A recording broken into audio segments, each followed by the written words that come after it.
Hello everyone, मैं मीनाक्षी बजाज एक बार फिर आप सबका वेलकम करती हूँ अपने चैनल पर। मुझे उम्मीद है कि आप चैनल को सब्सक्राइब कर चुके हैं और सारे वीडियो लेक्चर्स को सुनते हैं।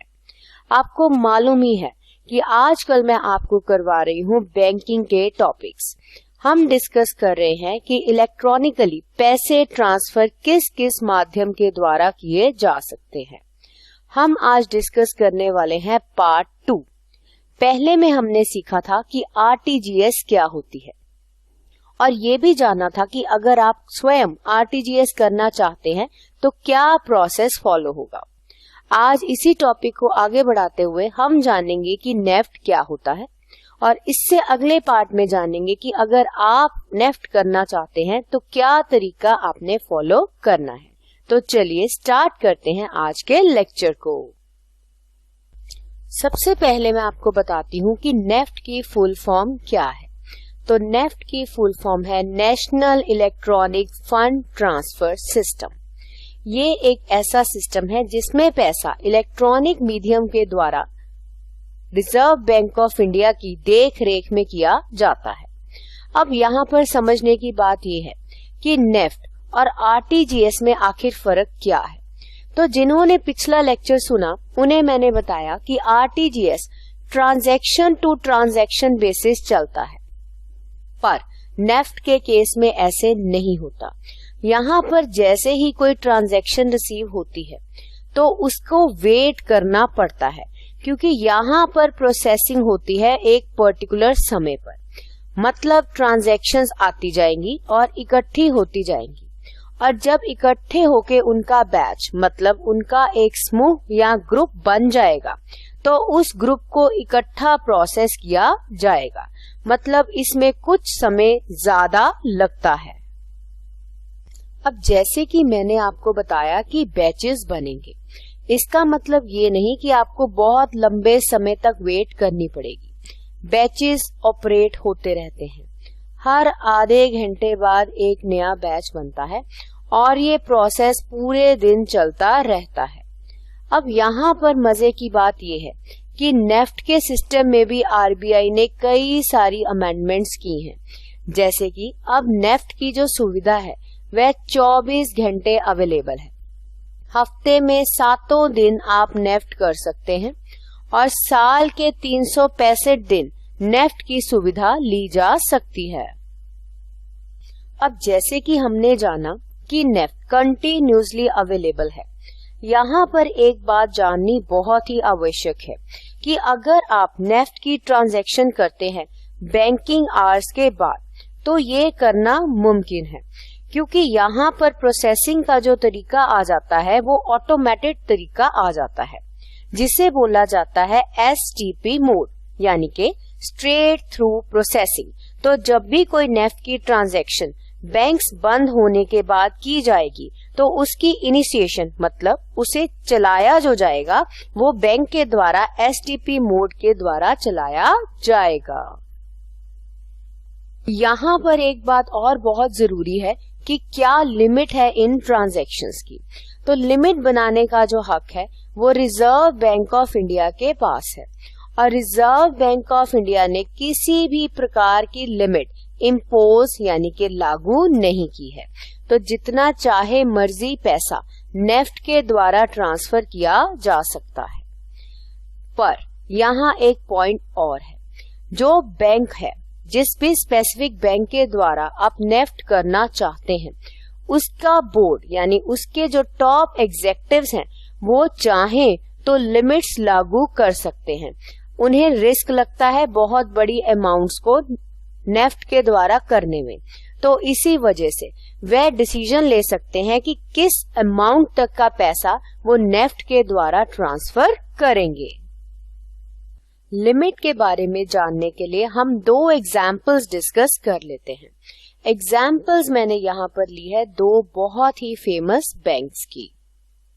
पहली एग्जाम्पल देखिए। पहली एग्जाम्पल मैंने ली है स्टेट बैंक ऑफ इंडिया की। अब स्टेट बैंक ऑफ इंडिया में जब हम देखते हैं कि मिनिमम लिमिट क्या है, तो नेफ्ट के केस में जो मिनिमम लिमिट है वो है 1 रुपए की, और मैक्सिमम के ऊपर स्टेट बैंक ऑफ इंडिया ने किसी भी प्रकार की लिमिट लागू नहीं की है। दूसरी जो मैंने एग्जाम्पल आपको समझाने के लिए ली है वह है आईसीआईसीआई बैंक की। अब यहां जरा गौर कीजिएगा, इन्होंने नेफ्ट के लिए कई सारे रूल्स बनाए हैं, जैसे कि ट्रांजैक्शन की लिमिट के बारे में भी बात की गई है। उसके बाद ध्यान से देखें, टाइमिंग के हिसाब से भी इन्होंने लिमिट्स बनाई हैं और छुट्टियों के दिनों में कितनी लिमिट है ये भी बात की गई है। अब मिनिमम लिमिट तो है सेम, सबके केस में 1 रुपए की ही कम से कम राशि आप चाहें तो इस सुविधा के द्वारा ट्रांसफर कर सकते हैं। अब बात आती है कि मैक्सिमम लिमिट क्या है। इसमें 2 पॉइंट्स हैं, क्योंकि बैंक्स के पास 2 प्रकार के अकाउंट्स होते हैं। अगर तो किसी रिटेल कस्टमर का, जैसे कि आपका और मेरा अकाउंट है, तो लिमिट लगा दी गई है 10 लाख रुपए की। एक दिन में 10 लाख से ज्यादा ट्रांसफर नहीं किया जा सकता। और अगर बात की जाए एक कॉर्पोरेट अकाउंट की, तो लिमिट बनाई गई है 1 करोड़ रुपए की। उसके बाद टाइम के हिसाब से यहाँ पर लिमिट है मैक्सिमम 2 लाख की और छुट्टियों के दिनों में भी लिमिट बना दी गई है 2 लाख रुपए की।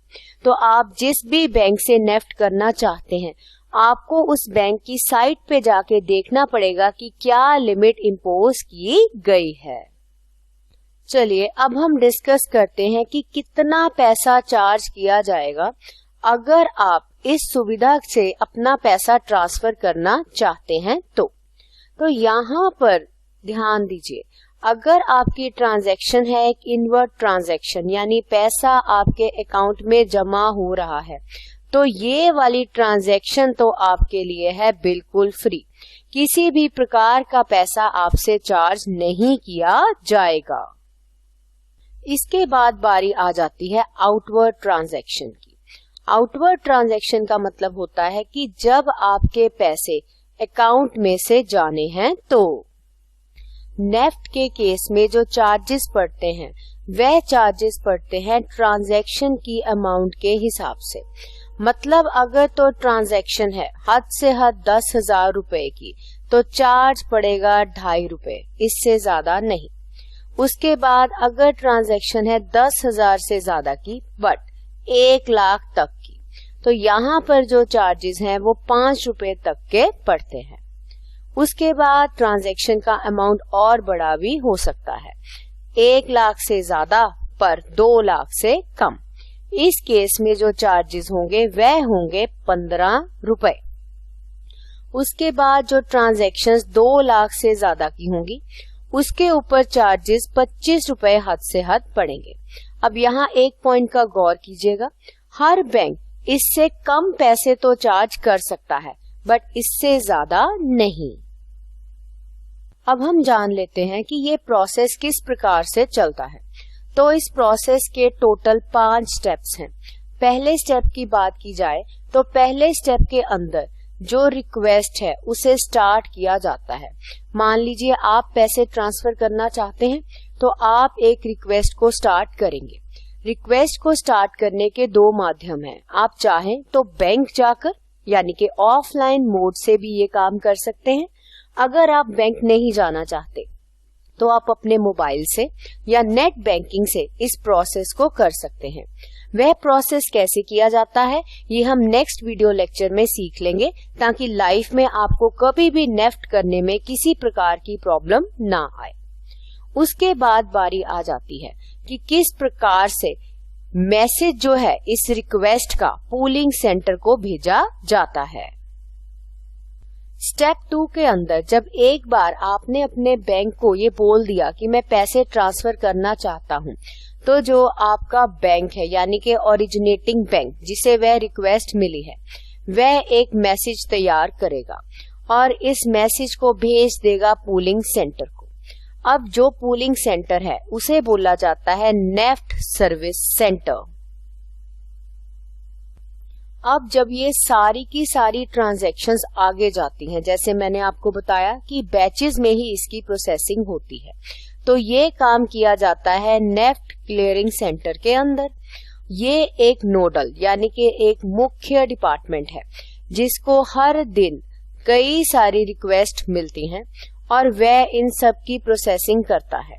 और जैसे जैसे इसकी प्रोसेसिंग की जाती है ये सेंड कर दिया जाता है SFMS मैसेज के द्वारा।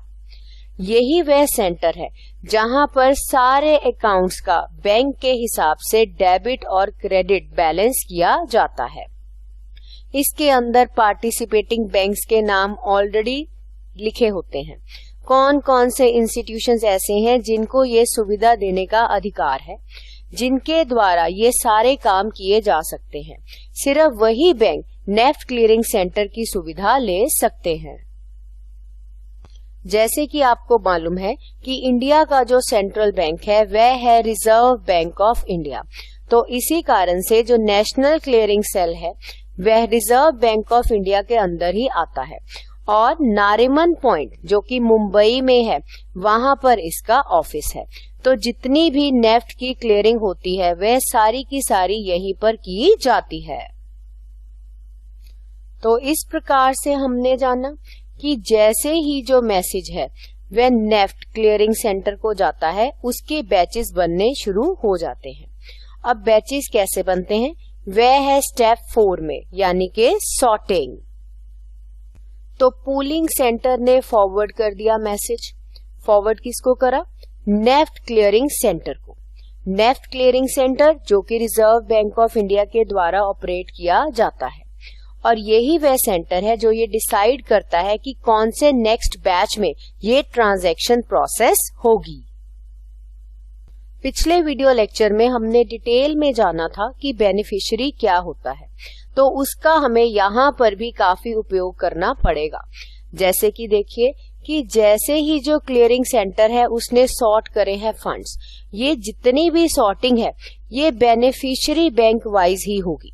जिस बैंक की जितनी इनवर्ड ट्रांजैक्शंस हैं उनका एक बैच बनाया जाएगा। कहने का मतलब क्या है? हर एक अकाउंटिंग एंट्री को डेबिट और क्रेडिट के हिसाब से सॉर्ट किया जाएगा।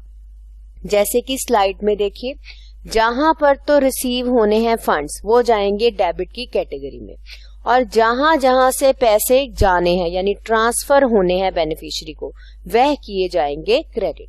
तो इस प्रकार से बैंक वाइज ये देख लिया जाएगा कि रेमिटेंस के मैसेज कितने कितने आए हैं और वे सारे रेमिटेंस के मैसेजेस का बनेगा एक समूह और उसे फॉरवर्ड कर दिया जाएगा बेनिफिशियरी बैंक्स को।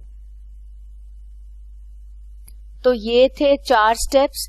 इसके बाद हम पहुंचते हैं फाइनल स्टेप की तरफ जो कि है पेमेंट ट्रांसफर।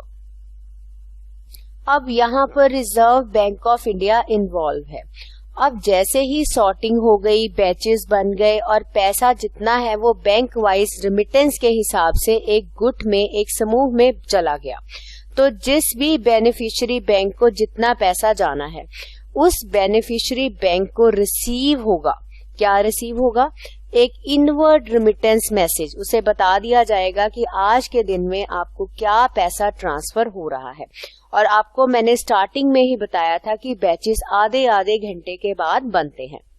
तो हर आधे घंटे के बाद जितना भी बेनिफिशियरी बैंक को पैसा आ रहा है उसे उसका मैसेज दे दिया जाएगा। किसके द्वारा दिया जाएगा? क्लियरिंग सेंटर पास के द्वारा।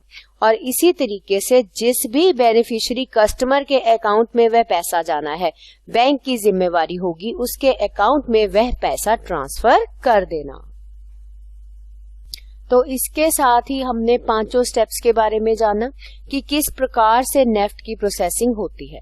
अब हम मिलने वाले हैं बहुत जल्द एक नए वीडियो लेक्चर में, और उस वीडियो लेक्चर में हम डिटेल में जानने वाले हैं कि ये जो ट्रांसफर रिक्वेस्ट है आप ऑफलाइन मोड और ऑनलाइन मोड में किस द्वारा इनिशिएट कर सकते हैं और कौन कौन सी ऐसी एसेंशियल इंफॉर्मेशन होगी जो आपको देनी पड़ेगी अगर आप इस सुविधा को यूज करना चाहते हैं। तो इसके साथ ही हमारा आज का वीडियो लेक्चर कंप्लीट हुआ। हम मिलेंगे बहुत जल्द एक नए वीडियो लेक्चर में। तब तक आप भूलिएगा नहीं लाइक, शेयर एंड सब्सक्राइब। तो मिलते हैं बहुत जल्द।